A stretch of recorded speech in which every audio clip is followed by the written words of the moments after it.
Hi friends, నేను మీ వెంకటేశ్వర రెడ్డి. మరి ఈ వీడియోలో తెలుగు మెథడ్స్ కాన్సెప్ట్ను బేస్ చేసుకొని మోస్ట్ ఇంపార్టెంట్ టాపిక్, ఖచ్చితంగా ఒక బిట్ అడగడానికి ఛాన్స్ ఉండేటువంటి టాపిక్. మరి టాపిక్ వచ్చేసరికి ఆంధ్రప్రదేశ్ రాష్ట్రంలో భాషాభివృద్ధి కార్యక్రమాలు. ఆంధ్రప్రదేశ్ రాష్ట్రంలో భాషాభివృద్ధి కార్యక్రమాలు.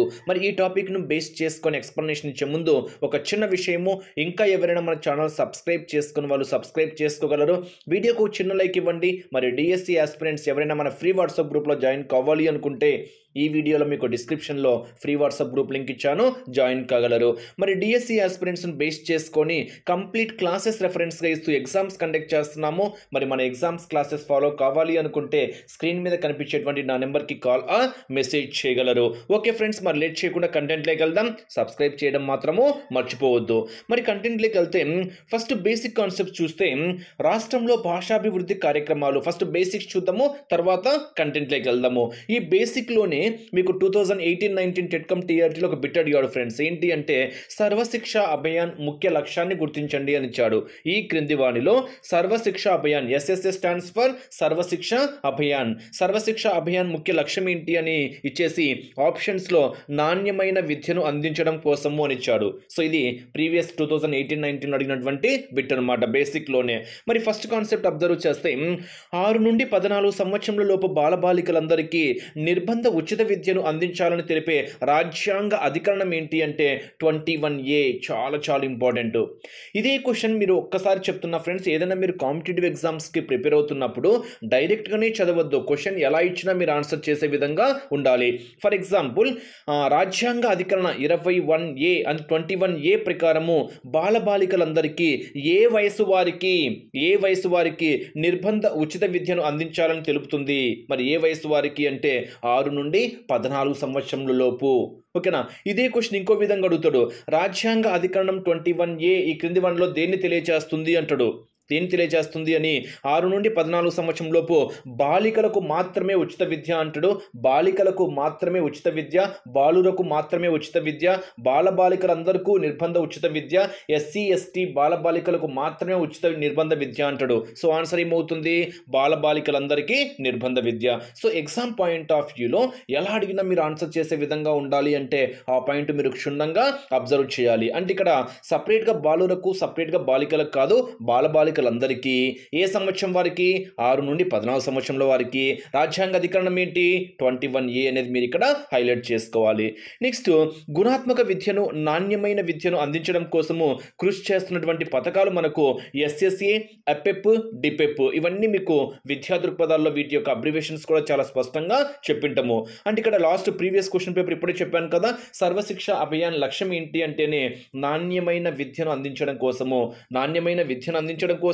అదేవిధంగా గుణాత్మక విద్యను అందించడం కోసము కృషి చేస్తున్నటువంటి పథకాల్లో మనకు మెయిన్గా ఎస్ఎస్ఏ, అపెప్, డిపెప్ అనేటి మీరు ఇక్కడ హైలైట్ చేసుకోవాలి.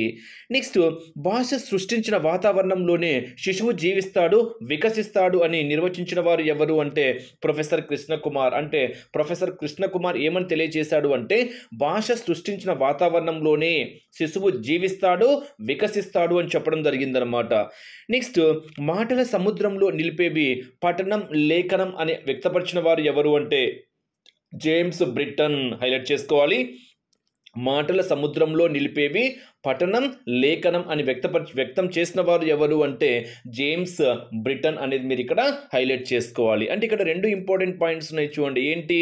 ఇక్కడ కృషి చేసినటువంటి పథకాలు ఇంపార్టెంటే, రాజ్యాంగ అధికరణం 21A కూడా ఇంపార్టెంటే. మరి ఇక్కడ మొత్తం 5 పాయింట్స్ ఉన్నాయి. 5 పాయింట్స్లో ఫస్ట్ పాయింట్ ఒక్కసారి అబ్జర్వ్ చేస్తే పిల్లల భాషాభివృద్ధి కార్యక్రమం గురించి మనం ఒక్కసారి అబ్జర్వ్ చేద్దాం. CLIP. ఓకేనా? CLIP అంటే మనకు childrens language improvement programme. Full form కూడా హైలైట్ చేసుకోవాలి. CLIP clip. CLIP క్లిప్ యొక్క ఫుల్ ఫామ్ ఏంటి? C అంటే చిల్డ్రన్స్, L అంటే లాంగ్వేజ్, I అంటే ఇంప్రూవ్మెంట్, P అంటే programme. Childrens language improvement programme highlight చేసుకోవాలి. ఓకేనా? ఇక్కడ ఒక పాయింట్ ఇచ్చారు చూడండి. సర్వశిక్ష అభియాన్ యొక్క నినాదం ఏంటి? మీరు స్కూల్స్లో కూడా అబ్జర్వ్ చేస్తూ ఉంటారు. గవర్నమెంట్ స్కూల్స్ దగ్గర ఖచ్చితంగా ఈ నినాదం రాసింటారు. ఏంటి? అందరూ చదవాలి, అందరూ ఎదగాలి అన్న నినాదము అంటాడు. ఇక్కడ ఎగ్జామ్ పాయింట్ ఆఫ్ వ్యూ అడగడానికి ఛాన్స్ ఉంటుంది. ఏమని? అందరూ చదవాలి, అందరూ ఎదగాలి అనేటువంటి నినాదం అంటాడు సింపుల్గా. సో ఏంటి? సర్వశిక్ష అభియాన్ ఎస్ఎస్ఏ యొక్క నినాదంగా మనం ఇది చెప్పుకుంటాం అన్నమాట. నెక్స్ట్, ప్రాథమిక దశలో పాఠశాలల్లోని పిల్లలందరూ చదవడం, రాయడం చేయగలిగే ఆయా తరగతులకు నిర్దేశించిన సామర్థ్యాలను సాధించగలడం కోసం రూపొందించినటువంటి కార్యక్రమమే మనకి ఏంటి అంటే సిఎల్ఐపి. సిఎల్ఐపి ఫుల్ ఫామ్ ఏంటి? Childrens language improvement programme. Highlight చేసుకోవాలి, ఓకేనా? Childrens language improvement programme. ఇంకా నెక్స్ట్ సారి సిఎల్ఐపి అని క్లియర్ చెప్తా, మీరు హైలైట్ చేసుకోవాలి. నెక్స్ట్, పిల్లల భాషాభివృద్ధి కార్యక్రమాన్ని రూపొందించిన సంవత్సరం ఏంటి అంటే 2005-2006. 2005-06 విద్యా సంవత్సరాన్ని ఏ విధంగా నిర్ధారించారు అంటే పిల్లల భాషాభివృద్ధి సంవత్సరము. ఇప్పుడే రివర్స్లో చెప్పాను చూడండి. పిల్లల భాషాభివృద్ధి కార్యక్రమాన్ని రూపొందించిన సంవత్సరము అంటేనే మనకు 2005-06 అనేది హైలైట్ కావాలి. ఇదే క్వశ్చన్ రివర్స్లో ఇచ్చారు అనుకోండి, 2005-06 విద్యా సంవత్సరాన్ని ఏ విధంగా నిర్ధారించారు అంటే పిల్లల భాషాభివృద్ధి సంవత్సరంగా అనేటువంటి పాయింట్ మీరు ఇక్కడ హైలైట్ చేసుకోవాలి. చాలా చాలా ఇంపార్టెంట్. నెక్స్ట్, పిల్లలందరూ చదవడము, రాయడం వంటి సామర్థ్యాల సాధనకు రూపొందించిన కార్యక్రమమే భాషాభివృద్ధి కార్యక్రమం. భాషాభివృద్ధి అంటే భాషను అభివృద్ధి చేసుకోవడం అంటే అర్థం ఏంటి? పిల్లలు చదవడము, రాయడం వంటి సామర్థ్యాన్ని ఏం చేసుకోవాలి? రూపొందించుకోవాలి. దీనికోసం ఏర్పాటు చేసినటువంటి కార్యక్రమమే భాషాభివృద్ధి కార్యక్రమం అనేది మీరు ఇక్కడ హైలైట్ చేసుకోవాలి, ఓకేనా? నెక్స్ట్, ఇక్కడ ఈ పాయింట్ ఆల్రెడీ మీకు చెప్పాను, ఓకేనా? పిల్లలందరూ తప్పనిసరిగా చదవడము, రాయడం చేయగలిగే వారిగా ప్రాథమిక స్థాయిలో ఆయా తరగతులను నిర్దేశించిన భాషా సామర్థ్యాల సాధనపై విద్యాశాఖ రూపొందించినటువంటి ఒక ప్రత్యేక కార్యక్రమమే మనకి ఏమవుతుంది? సిఎల్ఐపి. సిఎల్ఐపి అంటేనే మనకు పిల్లలందరూ తప్పనిసరిగా రాయాలి, చదవాలి అనేటువంటి పాయింట్ మీరు ఇక్కడ హైలైట్ చేసుకోవాలి. అంటే భాష యొక్క సామర్థ్యాన్ని పెంపొందించుకోవాలి. నెక్స్ట్, ప్రతి పిల్లవాడిపై దృష్టి కేంద్రీకరించడమే కాకుండా ప్రతి తరగతికి ఒక ఉపాధ్యాయుడు బాధ్యత వహించడము సిఎల్ఐపి ముఖ్య ఉద్దేశం కూడా చెప్పుకోవచ్చు. అంటే పిల్లలపై దృష్టి కేంద్రీకరించడం అంటే అర్థం ఏంటి? ఇక్కడ ప్రతి తరగతికి ఒక ఉపాధ్యాయుడు బాధ్యత వహించడము, ప్రతి తరగతికి ఒక ఉపాధ్యాయుడు బాధ్యత వహించడము ఈ సిఎల్ఐపి యొక్క ముఖ్య ఉద్దేశంగా మనం ఇక్కడ చెప్పుకుంటున్నాము. నెక్స్ట్, సిఎల్ఐపికి అనుబంధంగా 2006-07 విద్యా సంవత్సరంలో ప్రారంభించినటువంటి కార్యక్రమమే పిల్లల అభ్యసనాభివృద్ధి కార్యక్రమం. మీకు ఆల్రెడీ సిఎల్ఐపి అంటేనే మనకు ఏ ఇయర్ అని చెప్పాను? 2005-06 అని చెప్పాను, ఓకేనా? 2005-06. మరి దానికి అనుబంధంగా 6-7 విద్యా సంవత్సరంలో ప్రారంభించినటువంటి కార్యక్రమమే ఏంటి అంటే పిల్లల అభ్యసనాభివృద్ధి. దీన్నే మనము సిఎల్ఏపి అంటాం. CLAP, children's learning acceleration programmes for sustainability, ఓకేనా? సబ్స్టైనబిలిటీ, ఇది మీరు ఇక్కడ హైలైట్ చేసుకోవాలి. పిల్లల అభ్యసనాభివృద్ధి కార్యక్రమం, ఓకేనా? పిల్లల అభ్యసనాభివృద్ధి కార్యక్రమం అనేది ఏ కార్యక్రమానికి అనుబంధంగా ఏర్పాటు చేశారు అంటే సిఎల్ఐపి అనేది మీరు ఇక్కడ హైలైట్ చేసుకోవాలి. సిఎల్ఐపి అంటే చెప్పాను కదా మీకు ఇక్కడ పిల్లల భాషాభివృద్ధి కార్యక్రమం. పిల్లల భాషాభివృద్ధి కార్యక్రమం అంటేనేమో సిఎల్ఐపి, పిల్లల అభ్యసనాభివృద్ధి కార్యక్రమం అంటేనేమో సిఎల్ఏపి. రెండు ఫుల్ ఫామ్స్ కూడా హైలైట్ చేసుకోండి, ఓకేనా? నెక్స్ట్, సిఎల్ఐపి ఏ తరగతులకు నిర్దేశించారు? ఇది కూడా ఒక ఇంపార్టెంట్ పాయింట్, ఓకేనా? సిఎల్ఐపి క్లిప్, సిఎల్ఐపిను ఏ తరగతులకు నిర్దేశించారు అంటే 2, 3, 4, 5 తరగతులకు. చాలా చాలా ఇంపార్టెంట్, హైలైట్ చేసుకోవాలి. ఫుల్ ఫామ్స్, స్టాండ్స్ ఫామ్స్ కూడా అబ్జర్వ్ చేయండి. సిఎల్ఐపి ఏంటి చెప్పాను? చిల్డ్రన్స్ లాంగ్వేజ్ ఇంప్రూవ్మెంట్ ప్రోగ్రామ్ అని చెప్పాను.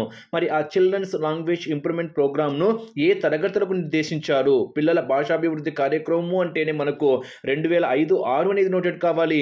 ఏ తరగతులకు అంటే మాత్రము 2nd, 3rd, 4th, 5th క్లాసుల వరకు అనేది మీరు ఇక్కడ హైలైట్ చేసుకోవాలి. ఇది కూడా ఒక ఇంపార్టెంట్ పాయింట్గా మనం ఇక్కడ చెప్పుకోవచ్చు అనమాట. నెక్స్ట్, ఈ కార్యక్రమం యొక్క ముఖ్య లక్షణాలు ఏంటి అని మనం ఒక్కసారి అబ్జర్వ్ చేస్తే అవసరం ఆధారంగా రూపొందించబడిన కార్యక్రమం, ప్రత్యేక లక్ష్య సాధనకై స్థానిక అవసరాలకు పరిస్థితులకు అనుగుణంగా తయారు చేయబడిన కార్యక్రమము, పాఠశాలను ఒక యూనిట్గా తీసుకొని వ్యక్తిగతంగా ఒక్కొక్కరిపై దృష్టి సారించే కార్యక్రమము, లక్ష్య సాధనకై సమాజం, తల్లిదండ్రులు, ఉపాధ్యాయులు, అధికారులు సమిష్టిగా పాటుపడము. అంటే ఇక్కడ ఓవరాల్గా ఇప్పుడు చెప్పిన దాన్ని బేస్ చేసుకొని 3 ఇంపార్టెంట్ పాయింట్స్ ఉన్నాయి. ఏంటి? సర్వశిక్ష అభియాన్ నినాదము అంటేనే అందరూ చదవాలి, అందరూ ఎదగాలి. పిల్లల భాషాభివృద్ధి కార్యక్రమం అంటే సిఎల్ఐపి రూపొందించిన సంవత్సరం ఏంటి?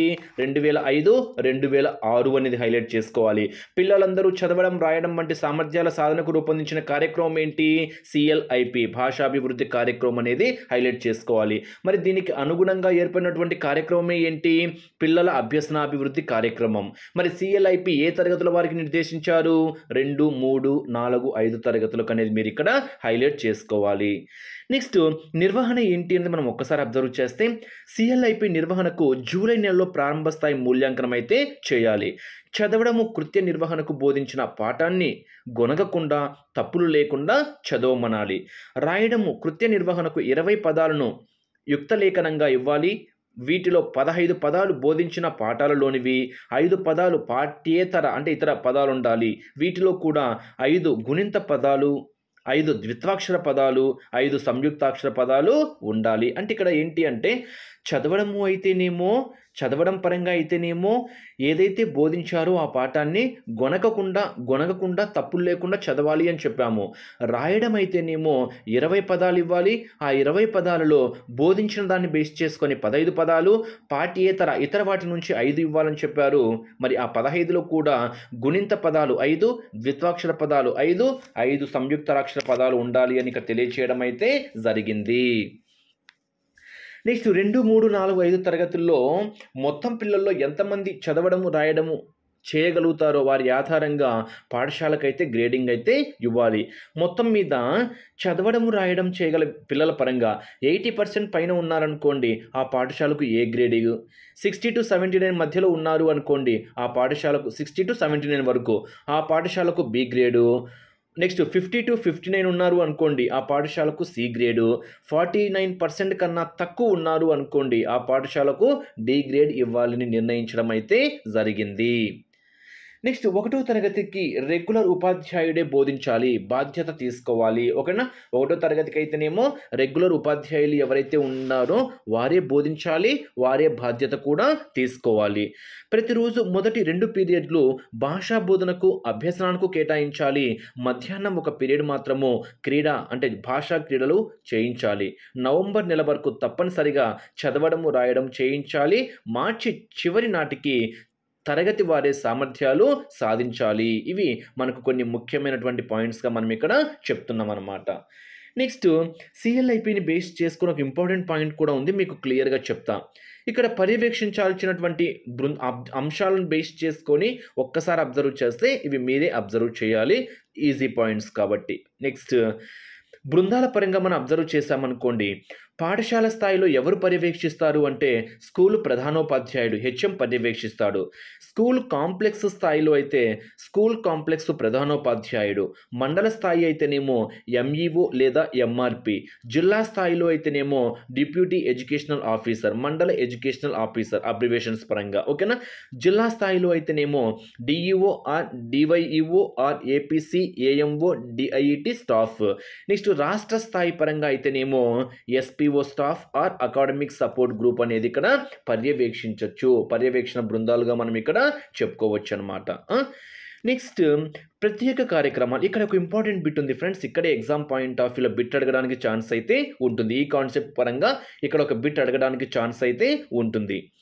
నెక్స్ట్ గోడ పత్రిక, ఇది చాలా చాలా ఇంపార్టెంట్. పిల్లలు తమ సృజనాత్మక నైపుణ్యాలను ప్రదర్శించే వేదిక. ఓకేనా? అంటే ఇక్కడ చూడండి, గోడ పత్రికలు పిల్లలకు ఏ విధంగా ఉపయోగపడతాయి అంటే సృజనాత్మకత నైపుణ్యాన్ని ప్రదర్శించడం కోసం ఉపయోగపడతాయి. చాలా చాలా ఇంపార్టెంట్ బిట్ అనమాట. ఓకేనా? పిల్లలు తమ సృజనాత్మక నైపుణ్యాలను ప్రదర్శించడానికి ఉపయోగపడేదే మనకి ఏంటి అంటే గోడ పత్రిక. నెక్స్ట్ పిల్లలు తమ ఆలోచనలను, అనుభూతులను, అభిప్రాయాలను, స్పందనలను, ప్రతిస్పందనలను అక్షర రూపంలో పంచుకునే వేదికనే మనకేంటి అంటే గోడపత్రిక. అంటే గోడపత్రికలో పిల్లలు తమ ఆలోచనలను, అనుభవాలను, అభిప్రాయాలను, తన యొక్క స్పందనలను, ప్రతిస్పందనలను అక్షరం రూపంలో తెలియచేసుకోవచ్చు. నెక్స్ట్ పిల్లలు తమకు నచ్చిన కవితలు, రాసిన కవితలు, గేయాలు, సూక్తులు, వార్తలు, కార్టూన్లు, వ్యాసాలు, జోక్స్, బొమ్మలు ఇలాంటి మొదలైనటువంటి సమాచారం కూడా గోడ పత్రిక ద్వారా ఇతర విద్యార్థులతో పంచుకోవచ్చు. ఇప్పుడే చెప్పాను కదా, సృజనాత్మకత నైపుణ్యాలను ప్రదర్శించేదే మనకి ఏమవుతుంది అంటే గోడ పత్రిక అనేది మీరు ఇక్కడ హైలైట్ చేసుకోవాలి. నెక్స్ట్ పిల్లల్లో తమ సేకరణా శక్తిని, విషయావగాహనను కలిగించడానికి, సృజనాత్మకంగా ఎదగడానికి, బడి పట్ల ఆసక్తి కలిగించడానికి అద్భుతమైన వేదికగా మనం దేన్ని చెప్తాము అంటే గోడ పత్రిక. ఈ పాయింట్ కూడా మీరు ఇక్కడ హైలైట్ చేసుకోండి. నెక్స్ట్ ఇక్కడ ప్రీవియస్ క్వశ్చన్ ఒక్కసారి అబ్జర్వ్ చేద్దాం. గత సంవత్సరం అడిగినటువంటి బిట్ ఏంటి అంటే విద్యార్థులు గోడ పత్రికను తమ స్వంత సాహిత్య కృషిగా భావించి ఆదరిస్తారు. చూడండి ఇక్కడ విద్యార్థులు తమ స్వంత సాహిత్య కృషిగా భావించి దేన్ని ఆదరిస్తారు అంటే గోడ పత్రిక. ఏంటి? గోడ పత్రిక. సో ప్రతి పాయింట్ మీరు క్షుణ్ణంగా అబ్జర్వ్ చేయాలి, ఎలా ఇచ్చినా ఆన్సర్ చేసే విధంగా ఉండాలి. నెక్స్ట్ గోడ పత్రికను నిర్వహించేది సాంస్కృతిక ప్రచార కమిటీ. గోడ పత్రికను నిర్వహించేది ఏంటి? సాంస్కృతిక ప్రచార కమిటీ. అది కూడా హైలైట్ చేసుకోండి. నెక్స్ట్ విద్యార్థుల అంతర్గత ఆలోచనలు బయటపడతాయి, అంతే కదా. ఓన్గా అంటే గోడ పత్రిక అంటే నేను చెప్పాను, తన యొక్క అనుభూతులను కానివ్వండి, ఆలోచనలు కానివ్వండి, స్పందనలు కానివ్వండి, వ్యాసాల పరంగా కానివ్వండి, ఇలా కవితల పరంగా కానివ్వండి, అంటేనే మనకు వారి యొక్క అంతర్గత ఆలోచనలు ఇక్కడ బయటపడతాయి. నెక్స్ట్ రాయడం కూడా ఒక కళే. పదాల్లో అక్షర దోషాలు లేకుండా విరామ చిహ్నాలు పాటించడము, ఎక్కడ పరిచ్ఛేదం పేర మారాలో అర్థం కావాలి, ఎప్పుడు ముగించాలో తెలియాలి, ఇవన్నీ అలవాటు చేయడానికి పాఠశాలలో తలపెట్టేటువంటి కార్యక్రమమే మనము ఇక్కడ గోడ పత్రికగా మనం ఇక్కడ చెప్పుకోవచ్చు అనమాట. నెక్స్ట్ అమూర్త చిత్రలేఖన పద్ధతుల్లో ఓకేనా కాలేజ్ ఒకటి ఓకేనా. కాలేజ్ ఫోటోలు, కాగితపు ముక్కలు, అగ్గిపుల్లలు, గాజు ముక్కలు మొదలైనటువంటి అంటించి తయారు చేసే అమూర్త చిత్రలేఖనాలే మనకి ఏమవుతాయి అంటే కాలేజ్లు. అంటే ఇక్కడ కాలేజ్లు అంటే అర్థం ఏంటి అంటే ఫొటోస్ సేకరించుకోవడానికి, ఫొటోస్ పరంగా కానివ్వండి, కాగితపు ముక్కల పరంగా కానివ్వండి, అగ్గిపుల్లలను బేస్ చేసుకొని, గాజు పుల్లలను బేస్ చేసుకొని వాటిని అంటించి కొన్ని చిత్రాలు తయారు చేస్తారు. ఆ తయారు చేసే అమూర్త చిత్రలేఖనాలే మనకి ఏమవుతాయి అంటే కాలేజ్లు. ఇది కూడా హైలైట్ చేసుకోవాలి. వీటిని ప్రోత్సహించడానికి అవసరంగా ఉండేది, అవకాశం ఉండేదే మనకు గోడ పత్రికగా మనం ఇక్కడ చెప్పుకోవచ్చు. నెక్స్ట్ విద్యార్థుల్లో ఉండే సృజనాత్మకత వృద్ధి చెందుతుంది. మనకు తెలిసినటువంటి పాయింట్. అంటే ప్రత్యేక కార్యక్రమాల్లో గోడ పత్రిక చాలా చాలా ఇంపార్టెంట్. విద్యార్థుల్లో ఉండేటువంటి, పిల్లల్లో ఉండేటువంటి సృజనాత్మకత నైపుణ్యాలను ప్రదర్శించడానికి ఒక వేదికగా మనం దేన్ని చెప్పుకుంటాము అంటే గోడ పత్రికగా చెప్పుకుంటాం అనేటువంటి పాయింట్ మీరు ఇక్కడ హైలైట్ చేసుకోవాలి. నెక్స్ట్ బాలల సంఘాలు. అంటే ఇక్కడ పాఠశాలలో నిర్వహించే అన్ని కార్యక్రమాల్లో పిల్లలను భాగస్వామ్యులను చేయడము వీరి ఉద్దేశంగా చెప్పుకుంటున్నాం. అంటే ప్రతి విద్యార్థి ఆ కార్యక్రమంలో, పాఠశాలలో నిర్వహించేటువంటి కార్యక్రమంలో భాగస్వామ్యం కావాలి అనేటువంటి ఉద్దేశంతో నిర్వహించిందే బాల సంఘాలు. మరి మనం ఎన్నిగా చెప్తున్నాము అంటే 4గా చెప్తున్నాము. ఆరోగ్య పరిశుభ్రత కమిటీ, సమాచార సాంస్కృతిక కమిటీ, గ్రంథాలయ కమిటీ, రివ్యూ కమిటీ. నెక్స్ట్ ప్రత్యేక కార్యక్రమంలో 3వది ఏంటి అంటే ఇక్కడ మనము టీచర్ డైరీ. మరి ఈ టీచర్ డైరీ గురించి మనం ఒక్కసారి అబ్జర్వ్ చేసాము అనుకోండి, ఉపాధ్యాయులు ప్రణాళికాబద్ధంగా చేసిన వాటిని నమోదు చేసుకోవడానికి, విద్యార్థుల సామర్థ్యాలు, ప్రగతిని నమోదు చేయడానికి టీచర్ డైరీ అనేది రాసుకోవాలి. నెక్స్ట్ పిల్లల్లో పోటీతత్వము, ఆత్మస్థైర్యము, భాషాభివృద్ధి పోషకాల వల్ల కలుగుతుంది అనేది మనకు భాషోత్సవంగా చెప్పుకోవచ్చు. నెక్స్ట్ తరగతి వారీగా వ్యాసరచన, వ్యక్తిత్వము, క్విజ్, బొమ్మలు గీయడము, కథలు చెప్పడం వంటి పిల్లల్లో నిర్వహించాలి. ఈ పాయింట్ కూడా మనము ఇక్కడ హైలైట్ చేసుకోవచ్చు. ఒక ఇంపార్టెంట్ పాయింట్గా మనం ఇక్కడ చెప్పుకోవచ్చు అనమాట, భాషోత్సవం. నెక్స్ట్ చిన్నారుల సభ. ఒక్కసారి మీరు ఈ పాయింట్స్ను కూడా అబ్జర్వ్ చేయాలి.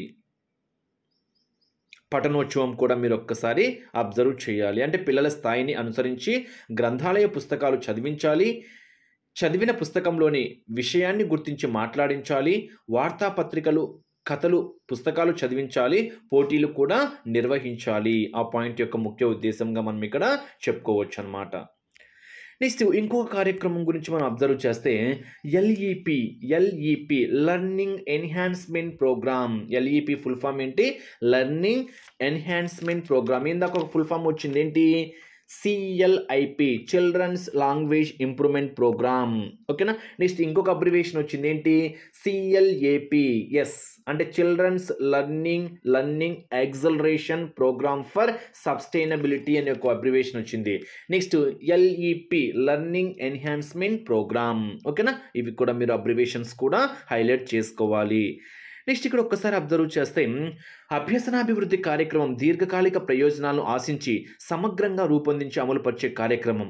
జాతీయ పాఠ్య ప్రణాళిక చట్టం 2005 మార్గదర్శకాలను ఆధారంగా చేసుకొని రూపొందించినటువంటి కార్యక్రమమే ఇది అనమాట. అంటే వీటిని మార్గదర్శకంగా దేన్ని మార్గదర్శకంగా చేసుకొని రూపొందించారు ఈ కార్యక్రమాన్ని అంటే మనకి ఇక్కడ ఏంటి LEP లెర్నింగ్ ఎన్హాన్స్మెంట్ ప్రోగ్రామ్. దేన్ని బేస్ చేసుకొని జాతీయ పాఠ్య ప్రణాళిక చట్టము 2005 అనేది మీరు ఇక్కడ హైలైట్ చేసుకోవాలి. నెక్స్ట్ ఒక్కసారి మీరు ఈ పాయింట్స్ని కూడా అబ్జర్వ్ చేయండి. ఒక్కసారి మీరు ఈ పాయింట్స్ అబ్జర్వ్ చేయండి ఫ్రెండ్స్, ఎందుకంటే థియరీ కాన్సెప్ట్ కాబట్టి. మరి దీనిలో ఉండేటువంటి ప్రధాన అంశాలు మనకి ఏంటి అంటే సబ్జెక్టు ఆధారిత సామర్థ్యాలతో ఆశించిన ఫలితాలు, బోధనాభ్యసన ప్రక్రియలు, మూల్యాంకన విధానాలు, జవాబుదారీతనము, తల్లిదండ్రుల భాగస్వామ్యం అనేటి మనకు మెయిన్గా ఇక్కడ చెప్పుకోవచ్చు. వీటి గురించి మీరు కొన్ని మెయిన్ పాయింట్స్ ఒక్కసారి హైలైట్ చేసుకోండి. ఇది సబ్జెక్ట్ ఆధారిత సామర్థ్యాలు ఆశించినటువంటి ఫలితాలు అంటే ఇక్కడ సృజనాత్మకత పెంచే సామర్థ్యాలను నిర్ధారించడం అయితే జరుగుతుంది. ఒక్కసారి మీరు ఈ పాయింట్స్ని అబ్జర్వ్ చేయండి. బట్టి విధానం కాకుండా బోధనాభ్యసన ప్రక్రియలు అంటే అర్థం ఏంటి మనకి ఇక్కడ పిల్లల సామర్థ్యాల సాధన కోసం బోధనాభ్యసన ప్రక్రియ నిర్వహించాలి. అంటే బట్టి విధానాలు కాకుండా అర్థమయ్యే విధంగా నిర్వహించాలి. అంటే అర్థవంతమైన విధానాలతో ఈ ప్రక్రియ అనేది నిర్వహించాలి. అంటే కృత్యాల ద్వారా కావచ్చు, ప్రాజెక్ట్స్ ద్వారా, ప్రయోగాల ద్వారా, జట్టు పనుల ద్వారా ఇలా మనము అభ్యసన ప్రక్రియలు నిర్వహించాలి. నెక్స్ట్ మూల్యాంకన విధానాల పరంగా మౌలిక రాత పరీక్షలతో పాటుగా ప్రదర్శనలు, ప్రాజెక్ట్ పనులు, ప్రయోగాలు, పోర్ట్ఫోలియోలు మొదలైనటువంటి మూల్యాంకనంలో సాధనములుగా ఉండాలి అని చెప్తున్నాం అన్నమాట. నెక్స్ట్ అదేవిధంగా జవాబుదారీతనము, నెక్స్ట్ తల్లిదండ్రుల యొక్క భాగస్వామ్యం కూడా మీరు ఇక్కడ అబ్జర్వ్ చేయవచ్చు. ఇది మనం ఫస్ట్ కాన్సెప్ట్ను బేస్ చేసుకొని డీటెయిల్ ఎక్స్ప్లెనేషన్. ఓకేనా. పిల్లల భాషాభివృద్ధి కార్యక్రమం అంటేనే మనకు 2005-06 అనేది హైలైట్ కావాలి. నెక్స్ట్ సెకండ్ వన్ వచ్చేసరికి స్నేహబాల, చాలా ఇంపార్టెంట్ ఇది కూడా. ఇక్కడ నుంచి కూడా బిట్టు టచ్ చేయడానికి ఆస్కారం అయితే ఉంటుంది. మరి ఇక్కడ స్నేహబాల అంటేనే మనకు self learning material cards 2010 to 11 అంటే ఏంటి, అసలు ఈ కార్యక్రమం యొక్క ముఖ్య ఉద్దేశం ఏంటి అని మనం ఒక్కసారి అబ్జర్వ్ చేస్తే పిల్లలు స్నేహపూరిక వాతావరణంతో పరస్పర చర్యల ద్వారా స్వతంత్రంగా ఆలోచిస్తూ స్వీయ అవగాహనతో జ్ఞాన నిర్మాణం చేసుకోవడానికి వీలుగా రూపొందించిన కార్డులతో అభ్యసించే కార్యక్రమమే మనకేంటి అంటే స్నేహబాల. కార్డులతో అభ్యసించే కార్యక్రమమే మనకేమవుతుంది స్నేహబాల. అంటే ఇక్కడ క్లియర్గా ఏం చెప్పుకోవచ్చు, స్వతంత్రంగా ఆలోచిస్తూ స్వీయ అవగాహనతో జ్ఞాన నిర్మాణం చేసుకోవడానికి ఉపయోగపడేటువంటి వీలు రూపొందించడానికి ఏర్పడినటువంటి కార్యక్రమమే స్నేహబాలగా మనం ఇక్కడ చెప్పుకోవచ్చు. అంటే ఇక్కడ ఓవరాల్గా చెప్పాలంటే ఏంటి, స్నేహపూరిత వాతావరణంలో పరస్పర చర్యల ద్వారా అభ్యసనం జరిగేదే స్నేహబాల. హైలైట్ చేసుకోవాలి. ఓకేనా. స్నేహపూరిత వాతావరణంలో పరస్పర చర్యల ద్వారా అభ్యసనం జరగడము అనేది మనకు దేంట్లో జరుగుతుంది స్నేహబాల. మరి స్నేహబాల స్వయం అభ్యసన కార్డులు వచ్చేసరికి 1, 2, 3 తరగతులు తెలుగు, గణితం, పరిసరాల విజ్ఞానం సబ్జెక్టులకు రూపొందించబడ్డాయి. అంటే ఒక్కసారి మీరు అబ్జర్వ్ చేస్తే స్నేహబాల కార్డులు అంటేనే మనకు 1, 2, 3 తరగతులు అనేది హైలైట్ చేసుకోవాలి. మరి సబ్జెక్టుల పరంగా వచ్చేసరికి తెలుగు, గణితము, పరిసరాల విజ్ఞానము అనేది మీరు ఇక్కడ హైలైట్ చేసుకోవాలి. నెక్స్ట్ ఏ విద్యా సంవత్సరం నుండి పాఠశాలలో వినియోగిస్తున్నారు అంటే 2010-11. అందుకే దాని టైటిలే స్నేహబాల 2010-11 అనేది హైలైట్ చేసుకోవాలి. నెక్స్ట్ 1, 2 తరగతులకు నూతన పాఠ్యపుస్తకాలు అమల్లోకి వచ్చిన సంవత్సరం 2011-12. ప్రస్తుతం 2021 విద్యా సంవత్సరానికి 1 నుండి 6 తరగతులకు నూతన పాఠ్యపుస్తకాలు కూడా వచ్చాయి. అంటే 2011-12 తర్వాత రీసెంట్గా 2020-21లో 1 నుంచి 6వ తరగతి వరకు మొత్తం పాఠ్యపుస్తకాలు కూడా చేంజ్ చేయడం అయితే జరిగింది. నెక్స్ట్ ఇక్కడ మనం ఒక్కసారి అబ్జర్వ్ చేస్తే ఆవశ్యకత గురించి మనం ఒక్కసారి ఇక్కడ అబ్జర్వ్ చేద్దాం ఫ్రెండ్స్. కొంచెం థియరీ కాన్సెప్ట్ కొంచెం అర్థం చేసుకోవాలి. లాస్ట్లో చాలా మెయిన్ పాయింట్స్ కూడా ఉన్నాయి. నెక్స్ట్ ఇక్కడ బహుళ స్థాయి అభ్యసనం అంటే ఏంటి అనేది ఒక్కసారి అబ్జర్వ్ చేస్తే ప్రతి తరగతిలో విద్యార్థులు ఒక్కొక్క స్థాయిలో నేర్చుకుంటారు. దీన్నే మనం ఏమంటున్నాము అంటే బహుళ స్థాయి అభ్యసనం అంటున్నాం. అంటే అర్థం ఏంటి? ఒక్కొక్కరు ఒక్కొక్క స్థాయిలో నేర్చుకుంటారు. అంటే అందరూ ఒకే స్థాయిలో నేర్చుకోవాలని రూల్ లేదు. ఓకేనా? ప్రతి తరగతిలో విద్యార్థులు ఒక్కొక్కరు ఒక్కొక్క స్థాయిలో నేర్చుకుంటారు. దీన్నే మనం ఏమంటున్నాము అంటే బహుళ స్థాయి. బహుళ అంటే అనేకం. అంటే ఒక్కొక్క స్థాయిలో ఒకరు నేర్చుకోవడము అని చెప్పుకోవచ్చనమాట. నెక్స్ట్ తరగతి బోధనలు స్థాయిల వారీగా అభ్యసనానికి తోడ్పడతాయి. మరి విద్యార్థుల్లో స్వీయ అభ్యసనాన్ని, స్వీయ మూల్యాంకనాన్ని ప్రోత్సహించడం. 1, 2 తరగతులకు ఆశించిన సామర్థ్యాలను సులభంగా సాధించవచ్చు. మరి ఉపాధ్యాయుడు ఏకకాలంలో 2 లేదా అంతకన్నా ఎక్కువ తరగతులను బోధించడమే మనకేమవుతుంది అంటే బహుళ తరగతి బోధన. ఇందాక మీకు పాయింట్ చెప్పాను ఏంటి? బహుళ స్థాయి అభ్యసనము అంటే ఏం చెప్పాను? ప్రతి తరగతిలో విద్యార్థులు ఒక్కొక్క స్థాయిలో ఒక్కొక్కరు ఒక్కొక్క స్థాయిలో నేర్చుకుంటారు అనేది మనకు బహుళ స్థాయి అభ్యసనము అని చెప్పాను. మరి ఉపాధ్యాయుని పరంగా ఏకకాలంలో అంటే ఒకే సమయంలో 2 లేదా అంతకన్నా ఎక్కువ తరగతులు బోధించడాన్ని మనం ఇక్కడ ఏమంటున్నాము అంటే బహుళ తరగతి బోధన. బహుళ తరగతి బోధన. ఇది కూడా హైలైట్ చేసుకోవాలి. నెక్స్ట్ ఒక్కసారి అబ్జర్వ్ చేయండి. స్నేహబాల కార్డుల తయారీకి ఆధారమైన భావనలు CLIP NCF 2005 అభ్యసనాభివృద్ధి కార్యక్రమం. ఇవన్నీ స్నేహబాల కార్డుల తయారీకి ఆధారమైనటువంటి భావనలుగా మనం ఇక్కడ చెప్పుకోవచ్చు. నెక్స్ట్ నేపథ్యాన్ని మనం ఒక్కసారి అబ్జర్వ్ చేస్తే స్నేహబాల కార్డుల రూపకల్పనకు ప్రధాన ఆధారము జిడ్డు కృష్ణమూర్తి తాత్విక దృక్పథాన్ని అనుగుణంగా నడుపుతున్నటువంటి చిత్తూరు జిల్లా మదనపల్లిలో ఉన్నటువంటి రివర్ విద్యా విధానం. రివర్ అంటే రిషివేలి ఎడ్యుకేషనల్ రీసెర్చ్ సెంటర్. ఈ పాయింట్ కూడా మీరు ఇక్కడ హైలైట్ చేసుకోండి. రివర్ విద్యా విధానం. ఓకేనా? నెక్స్ట్ ఇక్కడ ఒక పాయింట్ ఉంది చూడండి. రిషివాలి సంస్థ ఏ పేరుతో తమ పరిధిలోని పాఠశాలల్లో బోధన జరుపుతుంది? ఓకేనా? రిషివాలి సంస్థ ఏ పేరుతో తమ పరిధిలోని పాఠశాలల్లో బోధన జరుపుతుంది అంటే పెట్టెలోని బడి, స్కూల్ ఇన్ ఏ బాక్స్. ఈ పాయింట్ కూడా మీరు ఇక్కడ హైలైట్ చేసుకోవాలి. పెట్టెలోని బడి అనేటువంటి పాయింట్ మీరు ఇక్కడ హైలైట్ చేసుకోండి. నెక్స్ట్ బహుళ తరగతి బహుళ స్థాయి బోధన ప్రాధాన్యాలతో స్కూల్ ఇన్ బాక్స్ అనే కిట్టును తయారు చేశారు. ఈ కిట్టును కర్ణాటక రాష్ట్రంలో నలికలి అనే పేరుతో అమలు జరుగుతుంది. అంటే కర్ణాటక రాష్ట్రంలో ఏ పేరుతో అమలు చేశారు అంటే నలికలి. నెక్స్ట్ పాడేరు, రంపచోడవరం ఏజెన్సీ ప్రాంతాల్లో ఆనందలహరి పేరుతో అమలుపరిచారు. ఓకేనా? ఇక్కడ మనము ఆనందలహరి అనేటువంటి పేరుతో ఆనందలహరి అంటే ఇప్పుడు చెప్పాను కదా పెట్టెలోని బడి అని చెప్పాను కదా, ఇది ఆనందలహరి అనే పేరుతో ఏ ఏజెన్సీ ప్రాంతాల్లో అమలుపరిచారు అంటే పాడేరు, రంపచోడవరం అనేది మీరు ఇక్కడ హైలైట్ చేసుకోవాలి. నెక్స్ట్ జనశాల ప్రాజెక్టులో భాగంగా గోదావరి జిల్లాల్లో అయితే గౌతమి, కృష్ణా జిల్లాల్లో అయితే కృష్ణవేణి పేర్లతో ఈ కిట్టును ఉపయోగించి అభ్యసన సమర్థతను పెంచారు. ఇక్కడ ఆ పాయింట్స్ను కూడా హైలైట్ చేసుకోండి. నెక్స్ట్ చిత్తూరు జిల్లాలో UNICEF సహకారంతో స్నేహబాలను 1, 2 తరగతులకు అమలుపరిచారు. ఒక్కసారి మీరు ఈ పాయింట్స్ను కూడా activity based cards ABC highlight చేసుకోవాలి ఫ్రెండ్స్. ఈ పాయింట్స్ని మీరు ఒక్కసారి క్షుణ్ణంగా అబ్జర్వ్ చేయండి. నెక్స్ట్ ఇక్కడ వివరణ కూడా ఇచ్చారు చూడండి. క్లియర్గా వివరణ కూడా ఇవ్వడం అయితే జరిగింది. దాన్ని కూడా మీరు ఒక్కోసారి అబ్జర్వ్ చేయాలి. 1వ తరగతిలోని అక్షరాలను, గుణింతాలను, మహా ప్రాణాక్షరాలను పద పద్ధతిలో నేర్పించడానికి 28 మైలురాళ్లుగా విభజించారు. 2వ తరగతిలో విషయాన్ని బోధించడానికి 23 మైలురాళ్లుగా విభజించారు. 3వ తరగతిలో మాత్రము ఒక్కొక్క పాఠాన్ని 1 మైలురాయిగా గుర్తించడం అయితే జరిగింది. నెక్స్ట్ ప్రతి మైలురాళ్ళు సామర్థ్యానికి అనుగుణంగా 1వ తరగతికి 5 కార్డులు, 2, 3 తరగతులకు 6 కార్డులు ఉంటాయి. మరి ప్రతి కార్డు ఆలుగా 2 పేజీలలో ఉంటుంది. ఒక్కసారి మనం దీన్ని కూడా అబ్జర్వ్ చేయవచ్చు. నెక్స్ట్ సామర్థ్యం కార్డు. ఇప్పుడు ఒక్కసారి ఇక్కడ చూడండి ఫ్రెండ్స్. ఇక్కడ వినడము, మాట్లాడడము, ఓకేనా? పాఠం వినడము, మాట్లాడడము, చదవడము, రాయడము, పదజాలాభివృద్ధి 1వ తరగతిలో ఉందని కార్డు. ఓకేనా? ఉండని కార్డు ఇది. పదజాలాభివృద్ధి అనేది 1వ తరగతిలో ఉండని కార్డు అనమాట. మూల్యాంకనము, చదువు, ఆనందించు, ఇవన్నీ మీరు అబ్జర్వ్ చేసింటారు. సామర్థ్యాధిక కార్డులు అంటే మనము టెక్స్ట్ బుక్స్ మనము చాలా వరకు ఓపెన్ చేస్తే పాఠము వినడము, మాట్లాడడము, చదవడము, రాయడము, పదజాలాభివృద్ధి, మూల్యాంకనము, చదువు, ఆనందించు. మరి 1వ తరగతిలో ఉండని కార్డు ఏంటి? పదజాలాభివృద్ధి. ఈ పాయింట్ను మాత్రం ఇక్కడ మీరు హైలైట్ చేసుకోండి. నెక్స్ట్ ప్రతి కార్డుకు ఒక లోగో కేటాయించారు. ఒకటవ తరగతికి 6 లోగోలు, రెండవ తరగతికి 7 లోగోలు ఉంటాయి. ప్రతి కార్డు పైభాగంలో ఎడమవైపు లోగో, కుడివైపు మైలురాయి సంఖ్య, దాని క్రింద కార్డు ఉంటుంది. మధ్యలో తరగతి పాఠం పేరు, సామర్థ్యము, వివరణ ఉంటుంది. ఇక్కడ చూడండి, ఒకటవ తరగతి మొదటి కార్డులో ఆ పేజీలో ఏముంటుంది? వినడం, మాట్లాడడం.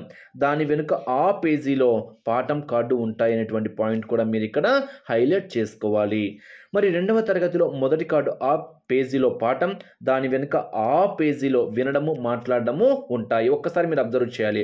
ఒకటవ తరగతిలో అయితేనేమో ఆ పేజీలో వినడం, మాట్లాడడం. రెండవ తరగతిలో అయితేనేమో ఆ పేజీలో వినడం, మాట్లాడడం ఉంటుంది. రెండు రివర్స్లో. ఈ పాయింట్స్ మీరు క్షుణ్ణంగా అబ్జర్వ్ చేయండి. నెక్స్ట్, ఒకటవ తరగతిలో పదజాల అభివృద్ధి కార్డు ఉండదు. ఇప్పుడే చెప్పాను కదా, ఉండదు. హైలైట్ చేసుకోండి. నెక్స్ట్, ఒకటవ తరగతి తెలుగు 140 కార్డులు, రెండవ తరగతి 138 కార్డులు ఉంటాయి. ఈ పాయింట్స్ను కూడా మీరు ఇక్కడ అబ్జర్వ్ చేసుకోండి. ఇక్కడ ఒక టేబుల్ ఇచ్చాము చూడండి, క్లియర్గా ఇచ్చాడు చూడండి. ఒకటవ తరగతికి మొత్తం మైలురాళ్ళు ఎన్ని, లోగోలు ఎన్ని, కార్డులు ఎన్ని, మొత్తం కార్డులు ఎన్ని, ఒక్కసారి మీరు ఈ పాయింట్స్ని అబ్జర్వ్ చేయాలి. లోగో గుర్తు బేస్ చేసుకొని, అంశాన్ని బేస్ చేసుకొని కూడా క్లియర్ ఎక్స్ప్లెనేషన్ ఇచ్చాము. ఒక్కసారి మీరు దీన్ని అబ్జర్వ్ చేయాలి.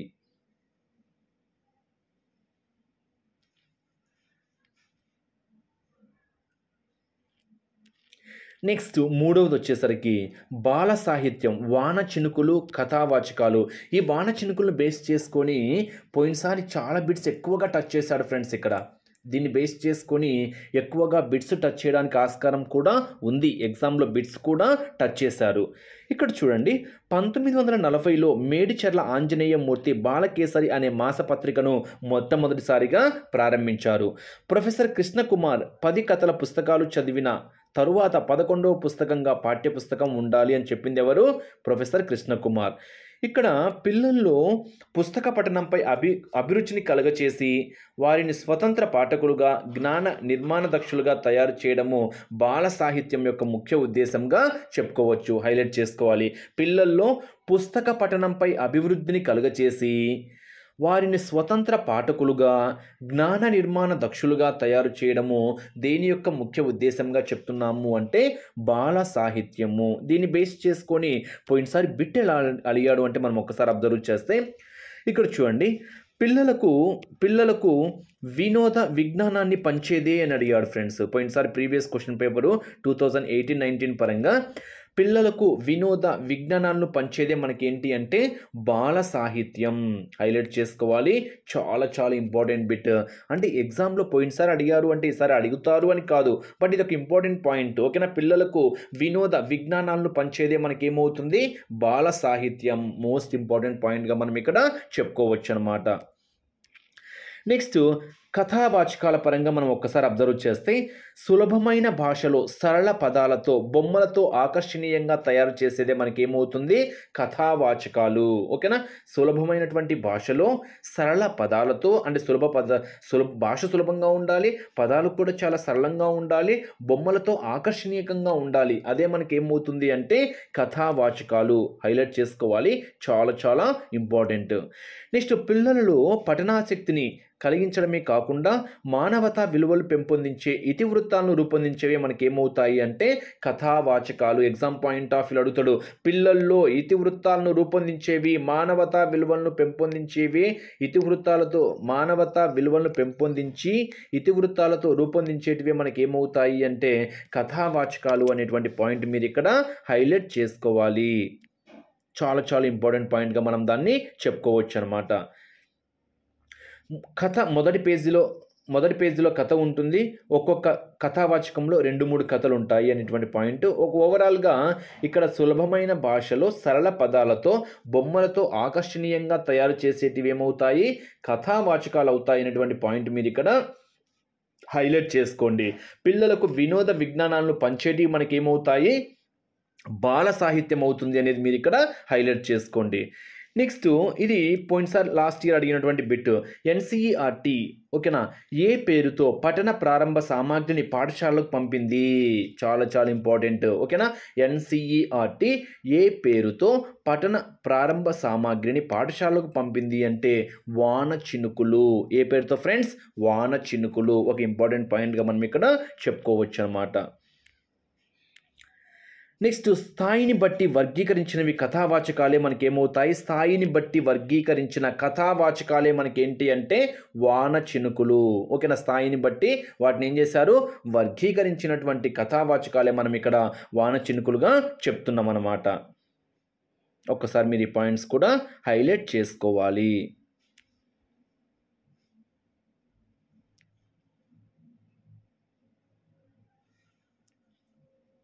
నెక్స్ట్ నాలుగోది వచ్చేసరికి, మూడోది వచ్చేసరికి ఏంటి, బాల సాహిత్యం అంటే ఏంటి, దాని యొక్క ఉద్దేశం ఏంటి, వాన చినుకులు అంటే ఏంటి, దాని యొక్క ఉద్దేశం ఏంటి, కథావాచకాలు అంటే ఏంటి, దాని యొక్క ఉద్దేశం ఏంటో మనము చూసాం. నెక్స్ట్ చదువు, ఆనందించు, అభివృద్ధి చెందు అంటే మనకు 2006-7 అనేది హైలైట్ చేసుకోవాలి. Read, enjoy and development, READ. R అంటే రీడ్, ఈ అంటే ఎంజాయ్, ఏ అంటే అండ్, డి అంటే డెవలప్. ఈ పాయింట్ను కూడా హైలైట్ చేసుకోండి. మరి ఇక్కడ చూడండి, పిల్లలందరూ ఆనందంగా చదువుతూ అభివృద్ధి చెందుటకు దోహదపడే విధంగా రూపకల్ప చేసినటువంటి కార్యక్రమమే మనకేంటి అంటే చదువు, ఆనందించు, అభివృద్ధి చెందు. మన పుస్తకాలు కనిపిస్తూ ఉంటాయి చూడండి. అంటే ఈ కార్యక్రమం యొక్క ముఖ్య ఉద్దేశం ఏంటి, పిల్లలందరూ ఆనందంగా చదువుతూ అభివృద్ధి చెందుటకు దోహదపడేటువంటి ఒక ముఖ్యమైనటువంటి కార్యక్రమంగా మనము దీన్ని చెప్తున్నాము. ఎప్పుడు ప్రారంభించారు, 2006-7 ఆ టైటిలే అదనమాట. నెక్స్ట్ ప్రారంభమయ్యే సమయానికి ప్రాథమిక దశలో విద్యార్థులతో దాదాపు 38% మంది పిల్లలు చదవడం రాయడంతో పూర్తిగా వెనుకబడి ఉన్నారు. నెక్స్ట్ ఈ పాయింట్ను కూడా మీరు ఒక్కసారి క్షుణ్ణంగా అబ్జర్వ్ చేయండి. విస్తృత, ఇక్కడ చూడండి, విస్థాన పఠనము, పుస్తకాల సేకరణ, రచనలకు విద్యార్థులను ప్రేరేపించడమే ఈ READ యొక్క కార్యక్రమం యొక్క ముఖ్య ఉద్దేశంగా కూడా మనం ఇక్కడ చెప్పుకుంటున్నాం అన్నమాట. నెక్స్ట్ లాస్ట్ వన్ వచ్చేసరికి పాఠశాలలో వినూత్న కార్యక్రమాలు. ఓకేనా, ఇన్నోవేషన్స్ ఇన్ స్కూల్స్. ఈ టాపిక్ కూడా కొంచెం ఇంపార్టెంట్ పాయింట్గా మనం ఇక్కడ చెప్పుకోవచ్చు. ఒక్కసారి మనం దీన్ని అబ్జర్వ్ చేయాలి. ఓకేనా, మొత్తం ఒక 8 or 10 పాయింట్స్ ఉంటాయి, వాటిని అబ్జర్వ్ చేద్దాం. ఫస్ట్ చిల్డ్రన్స్ డైరీ, పిల్లల డైరీ అంటే ఏంటి, పిల్లలు తమ ఆలోచనలను, ఇష్టాలను వ్యక్తీకరించడానికి అద్భుతమైన వేదిక మనకేంటి అంటే పిల్లల డైరీ. ఓకేనా, పిల్లల డైరీ, ఈ పాయింట్ని హైలైట్ చేసుకోండి. నెక్స్ట్ 3వ తరగతి నుంచి అందరూ పిల్లలతో డైరీ రాయించాలి. 3వ తరగతి నుంచి అందరూ పిల్లలతో డైరీ రాయించాలి. ఏ తరగతి నుంచి, 3వ తరగతి నుంచి అనేటువంటి పాయింట్ హైలైట్ చేసుకోండి. నెక్స్ట్ గోడ పత్రికలు, మీకు ఆల్రెడీ చెప్పాను ఏంటి, సృజనాత్మకతను మెరుగుపరచాలి. అంటే పరిమిత ప్రదేశంలో అపరిమిత సృజనాత్మకత సృష్టికి వేదికనే మనం ఏం చెప్తున్నాము, గోడ పత్రిక. దీని గురించి మీకు ఇందాక కూడా చాలా క్లియర్గా చెప్పాను అనమాట. నెక్స్ట్ తరగతి గ్రంథాలయము. తరగతి గ్రంథాలయం అంటేనే మనకేంటి, పిల్లల అభిరుచికి తగినట్లుగా వివిధ రకాల పుస్తకాలు తరగతి గదిలో పిల్లలకు ఎల్లప్పుడూ అందుబాటులో ఉండే ప్రదేశమే మనకేమవుతుంది, తరగతి గ్రంథాలయం. మనకు తెలిసినటువంటి పాయింటే. నెక్స్ట్ గ్రంథాలయాలు, ఆధునిక దేవాలయాలు. ఓకేనా, ఒక్కసారి మీరు ఆ గ్రంథాలయాలను కూడా ఒక్కసారి మీరు హైలైట్ చేసుకోండి పాయింట్స్ కూడా. నెక్స్ట్ గ్రంథాలయాన్ని మనం ఇంగ్లీష్లో ఏమంటాము, లైబ్రరీ. ఇది లైబర్ అనే లాటిన్ పదం నుంచి ఏర్పడింది. మరి లైబర్ అంటే అర్థం ఏంటి, పుస్తకం. మరి గ్రంథం అంటే కుట్టుబడినది అనేటువంటి అర్థాన్ని మనం ఇక్కడ చెప్పుకోవచ్చు. నెక్స్ట్ ప్రజా గ్రంథాలను కూడా ఒక్కసారి మీరు అబ్జర్వ్ చేయాలి. నెక్స్ట్ నిర్వచనాలు ఇచ్చాడు చూడండి. డాక్టర్ కె రంగనాథన్ ఏం చెప్పాడో ఒక్కసారి అబ్జర్వ్ చేయండి. క్యాథలిక్ డి స్మిత్ కూడా ఏం చెప్పాడో ఒక్కసారి మీరు ఈ పాయింట్స్ని అబ్జర్వ్ చేయగలరు. అదేవిధంగా వైట్ కూడా ఏ విధంగా గ్రంథాన్ని అంటే విషాదం కలిగిన, ఆశ్చర్యం, కుతూహలం జనించిన మనకు ఉండవలసిన ప్రదేశమే ఏంటి, గ్రంథాలయం అని నిర్వచించిన వారు ఈబి వైట్ హైలైట్ చేసుకోవాలి. నెక్స్ట్ పాఠశాల గ్రంథాలయాల్లో ఏమేమి ఉండాలో సూచించింది సిలిప్, CILIP అంటే ఇక్కడ chartered institute of libraries information for professional. ఓకేనా, ఇది కూడా మీరు ఇక్కడ ఒక్కసారి అబ్జర్వ్ చేసుకోవాలి. నెక్స్ట్ తపాలా పెట్టె, పోస్ట్ బాక్స్ అంటే అర్థం ఏంటి, తమ అవసరాలను, సమస్యలను, సందేహాలను, ప్రశ్నలను సిగ్గు బిడియం వల్ల స్వేచ్ఛగా వ్యక్తీకరించలేని వారు ఏం చేస్తారు, దాన్ని వ్యక్తపరచుటకు పాఠశాలలో కల్పించినటువంటి అవకాశమే మనకేంటి అంటే తపాలా పెట్టె. అంటే మొహమాటంతో, సిగ్గుతో, బిడియంతో మనం ఏదైనా వ్యక్తీకరించలేనప్పుడు మనం ఏం చేయాలి, మన సమస్యలు కానీ సందేహాలను కానీ ఆ తపాలా పెట్టెకు మనము వినియోగించుకోవచ్చు అని. నెక్స్ట్ సమాచార కమిటీని నిర్వహిస్తుంది. నెక్స్ట్ బడిబాట అంటేనే మనకు 5 నుంచి 14 సంవత్సరాల వయసు గల పిల్లలను గుర్తించి పాఠశాలల్లో చేర్చేటువంటి కార్యక్రమమే మనకి ఏంటి అంటే బడిబాట. హైలైట్ చేసుకోండి, ఇది కూడా ఒక ఇంపార్టెంట్ పాయింట్గా మనం ఇక్కడ చెప్పుకోవచ్చు. నెక్స్ట్ పాఠశాల వార్షికోత్సవం. అంటే ఇక్కడ ఏంటి, ప్రతి పాఠశాల విద్యా సంవత్సరం చివరిలో పాఠశాల వార్షికోత్సవం నిర్వహించుకోవచ్చు. నెక్స్ట్ భాషోత్సవము అంటే పిల్లలకు పఠన పోటీలు, కథల పోటీలు, వాచక పోటీలు, లేఖన పోటీలు నిర్వహించుకోవచ్చు. అంటే పోటీల పరంగా భాషోత్సవం చాలా ఇంపార్టెంట్. ఓకేనా. అంటే ఇక్కడ కథల పోటీలు కానివ్వండి, పఠన పోటీలు, లేఖన పోటీలు ఇవి నిర్వహించేటువంటిది అనమాట. నెక్స్ట్ పఠనోత్సవం. పఠనోత్సవం అంటే వార్తాపత్రికలు, వారపత్రికలు, కథల పుస్తకాలు, గేయాలు, అభినయ గేయాలు, పద్యాలు ఇలాంటివి చదివించేదనమాట. నెక్స్ట్ బాలల మేళ అంటే దీన్నే మనము పాఠశాల మేళ అని కూడా అంటాము. ఆ పాఠశాల మేళ, బాలల మేళ అంటే ఏంటో మీరు ఇక్కడ అబ్జర్వ్ చేయాలి. ఇది ఈ కాన్సెప్ట్ను బేస్ చేసుకొని కొన్ని ముఖ్యమైనటువంటి పాయింట్స్.